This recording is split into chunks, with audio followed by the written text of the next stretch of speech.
In this video, I'm going to show you a quick way to check if you have any gaps in your final sequence before you turn it in.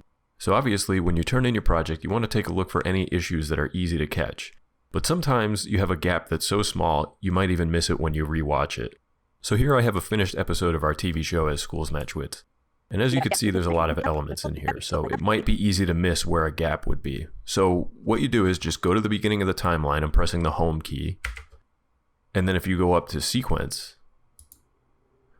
and then go to gap, next in sequence, you'll see if there's a gap, the playhead will move, so we'll zoom in on that.